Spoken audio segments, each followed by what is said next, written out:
Europe is in serious trouble. They've been invaded by a force of illegal aliens like nobody's ever seen before. Illegal aliens are pouring into Europe. Nobody is ever, and nobody's doing anything to change it, to get them out. It's not sustainable. And because they choose to be politically correct, they're doing just absolutely nothing about it. And I have to say, I look at London, where you have a terrible mayor, terrible, terrible mayor, and it's been so changed, so changed. Now they want to go to Sharia law, but you're in a different country. You can't do that. Both the immigration and their suicidal energy ideas will be the death of Western Europe if something is not done immediately. This cannot be sustained. What makes the world so beautiful is that each country is unique. But to stay this way, every sovereign nation must have the right to control their own borders. You have the right to control your borders, as we do now, and to limit the sheer numbers of migrants entering their countries and paid for by the people of that nation that were there and that built that particular nation at the time.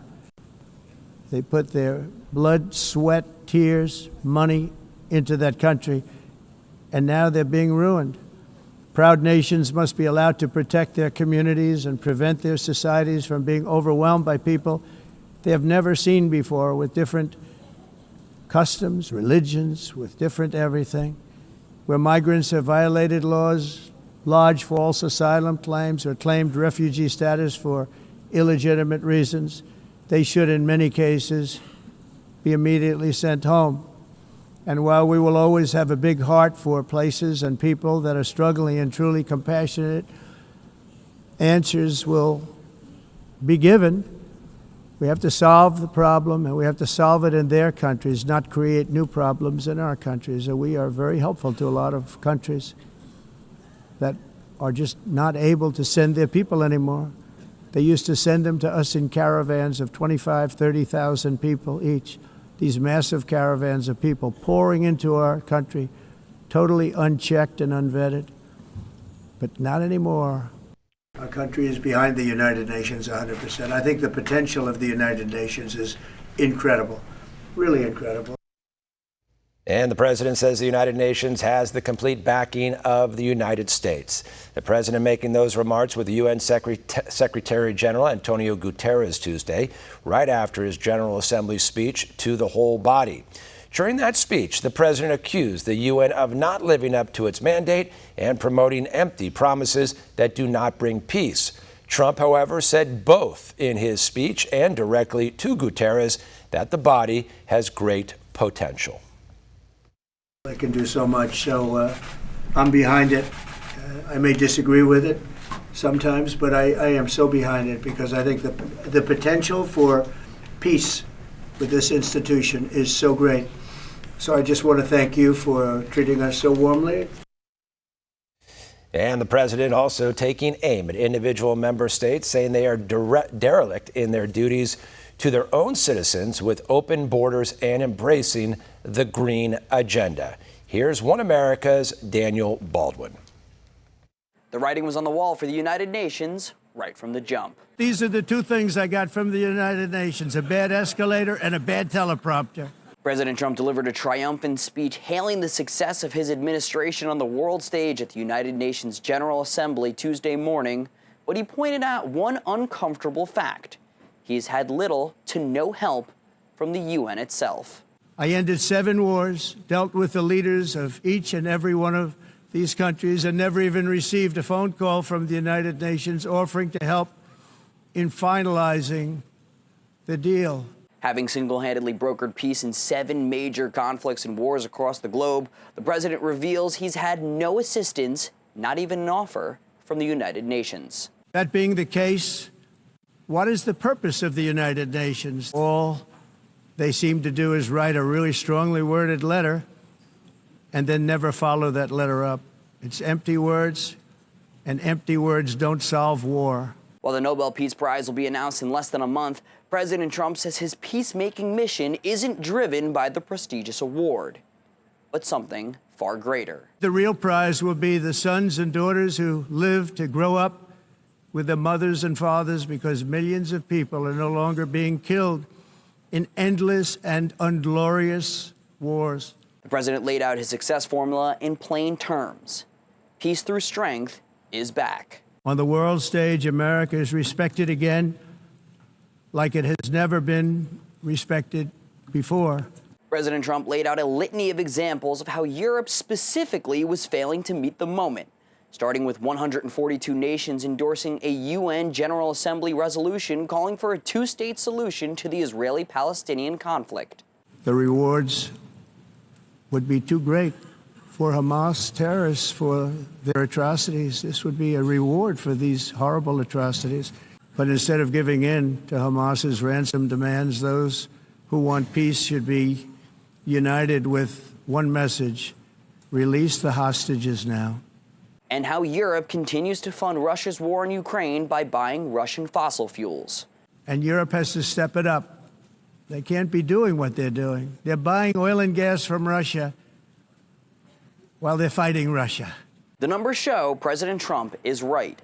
A study from the Center for Research on Energy and Clean Air revealed that EU imports of Russian fossil fuels in the third year of the war totaled 21.9 billion euros, while the EU only sent 18.7 billion euros of financial aid to Ukraine.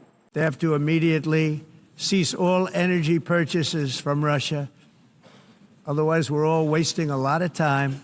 And in the case the United Nations needed another example of American strength, the president pointed to his military strikes against narco-terrorists. To every terrorist thug smuggling poisonous drugs into the United States of America, please be warned that we will blow you out of existence. The president delivered a loud wake-up call to the United Nations Tuesday morning. In his view, the UN isn't even coming close to living up to its potential. And with American greatness back on the world stage, it's time for the UN to wake up and meet the moment. Daniel Baldwin, One America News, the White House. In the United States, we want trade and robust commerce with all nations, everybody. We want to help nations. We're going to help nations. But it must also be fair and reciprocal. The challenge with trade is much the same with climate. The countries that followed the rules, all their factories have been plundered. It's really sad to watch. They've been broken. They've been broken by countries that broke the rules. That's why the United States is now applying tariffs to other countries, and much as these tariffs were for many years applied to us, uncontrollably applied to us. We've used tariffs as a defense mechanism under the Trump administration, including my first term, where hundreds of billions of dollars in tariffs were taken in. And by the way, we had the lowest inflation, and now we have very low inflation. The only thing different is that we have hundreds of billions of dollars flowing into our country. We're also using tariffs to defend our sovereignty and security throughout the world, including against nations that have taken advantage of former U.S. administrations for decades, including the most corrupt, incompetent administration in history, the sleepy Joe Biden administration.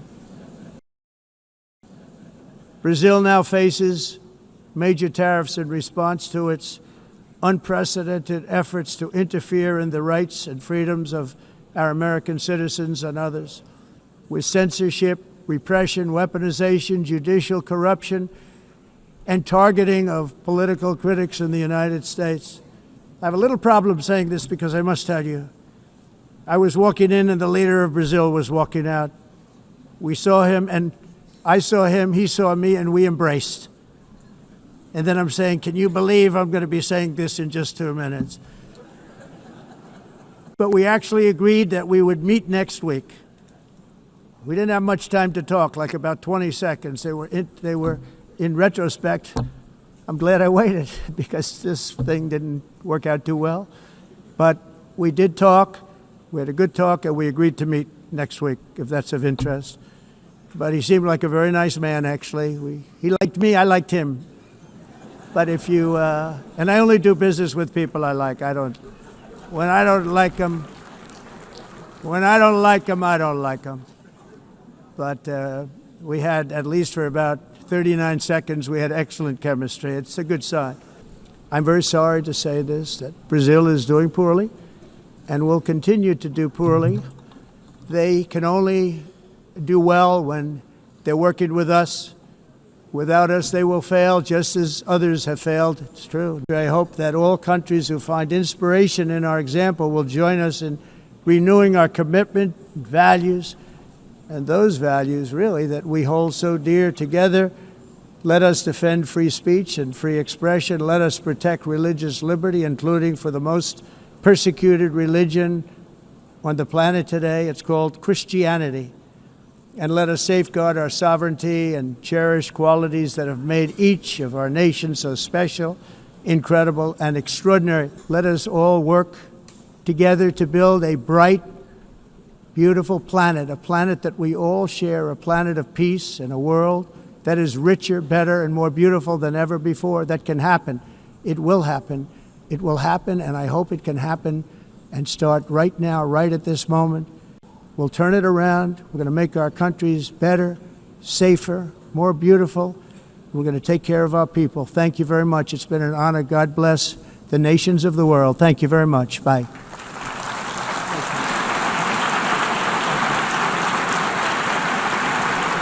Thank you very much.